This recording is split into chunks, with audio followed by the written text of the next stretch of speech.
Hey guys, this is Gabriel Lorenzi, creator of the blog Grupo Dicas, one of the biggest travel blogs in the world, and today I'm here to tell you where to stay in New York, what are the best regions, where to stay, where the places have the cheapest and the most expensive hotels, close to all tourist attractions, in short, everything you need to know to stay well in New York. So stay tuned to the video because it will be very quick and objective tips that will make a difference, so give the like in the video, subscribe to the channel and buckle up!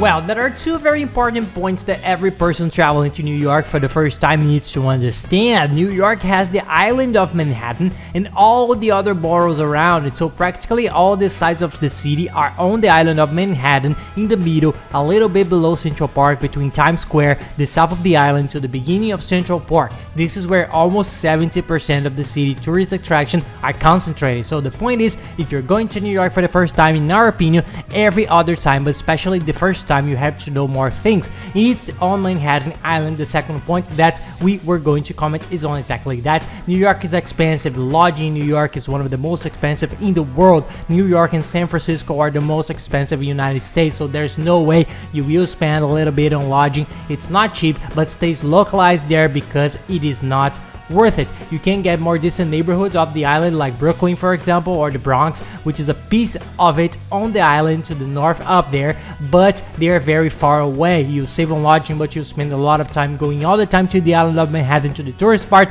so it's not worth it. Unfortunately, you have to spend a little bit more on lodging in New York, yes, but to stay on the island of Manhattan, there in the middle, that will make all the difference on your trip. Believe me, it's gonna make all the difference.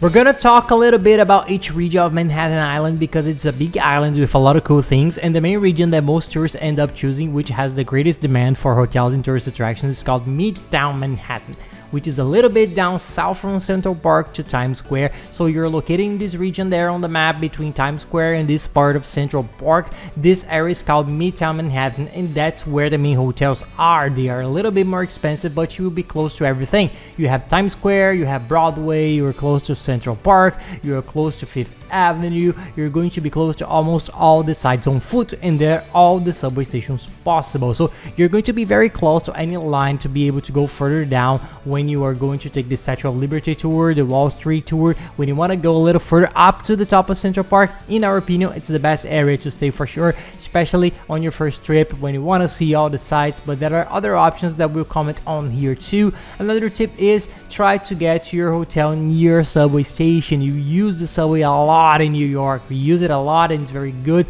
There is a subway station in almost every corner, so for every tourist spot that you want to visit, you have a station 1 or 2 blocks away, and you use the subway a lot. So if you're located close to a station that serves many lines, that's a nice station, you'll be close to almost all tourist attractions. So pay attention to be always close to a subway station. You can get to pretty much anywhere in New York by the subway, so if you get a location there, it's going to be very worthwhile for you to enjoy. This area of Midtown Manhattan we think is the best. You can even find some hotels on special. We always do a lot of research. We'll even leave here in the description of the video the link that we created to customize the map in the biggest hotel comparator we know. We always use it because it has the best prices, especially in New York. So you're able to customize the map, selecting the region that we think is the most important, and you see that this map will open here. It already has the hotels for you to search. You can enter the date of your trip there and to select the hotels that are in this region. We have already set some filters for you, the stars upwards and with the guest ratings from 8 to 10, so they are good hotels that you won't have any trouble with. You're sure that they are reliable hotels, so you can search and see which one has the best price. Often they have some very good promotions, so check them out, open the map, and you get a good location, and with luck you get a cheap accommodation in Manhattan for you to enjoy your entire trip. Another cool area of Manhattan that is not so close to all the sites, but it's also cool, it's in the south. You get to the south of the island, which is the financial part, so you have those huge commercial buildings, you have hotels that people use a lot for work, and sometimes you can get very good prices, especially on weekends and holidays when the day is not so busy. And there you are close to Wall Street and the Statue of Liberty, so you are already close to some tourist attractions, and being close to the subway, you can get to Broadway and Central Park very easily. So if you want to save money, it's worth doing some research. You might find cheaper hotels hotels there, but you won't be the tourist center of the city. It's always good to make this clear, but it's a cheaper option, and it's also a nice area that has some sites, some other attractions, and another things that you can enjoy. You have to pay attention where you want to stay because it differs a lot of the attractions. And our third tip is a cool place too, which is a different travel experience for those who don't want to be so much in the touristy part and enjoy a little bit more the daily life and the routine of New Yorkers. These are the neighborhoods that are more residential, more the people who live there. The ones who we recommend the most are Chelsea and Soho. They are very charming neighborhoods, they are very beautiful. They are between the touristy part, which is the part we call Midtown Manhattan and Times Square, and this part at the southern end of Manhattan. So it's right in the middle, it's close to everything, you can get around with the subway, and even on foot you can get to the main tourist attractions, but it's not so centralized in this tourist area, which is more agitated, more crowded. It is located in more charming bohemian neighborhoods. There are a lot of art galleries, restaurants, bars, very nice things. So if you like this style of traveling, it's worth considering one of these two because they are much quieter neighborhoods. The prices are not so cheap, sometimes they end up being a little bit more expensive depending on the hotel, but it's another option for those who prefer something less touristy, more of the day-to-day life of New York, to get to know the routine of the New Yorks and the essence of New York as well, like a real New Yorker.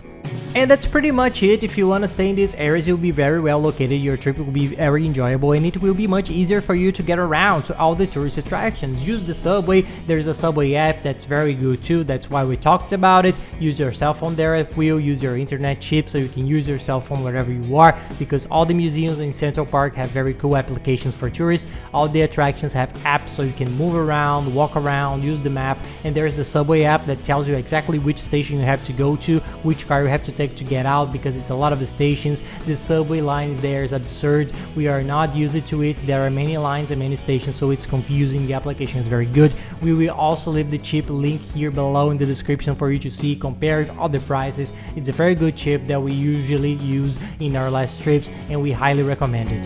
So that's it, guys. I hope you enjoyed the video. If you like it, give us a like, subscribe to the channel, and follow us on social networks. We are always traveling the world, trying to give travel tips in a very cool way and showing our routine in a very relaxed way. And don't miss our video on how to save a lot in New York. It's a very complete video with all the tips for you to save money when planning your entire trip. You can save a lot even. I'll leave it here along with the playlist with all the other videos from New York for you to check it out. And that's it, guys. Thank you very much for your attention. Thank you for staying with us, and I'll see you in the next video. Have a nice trip.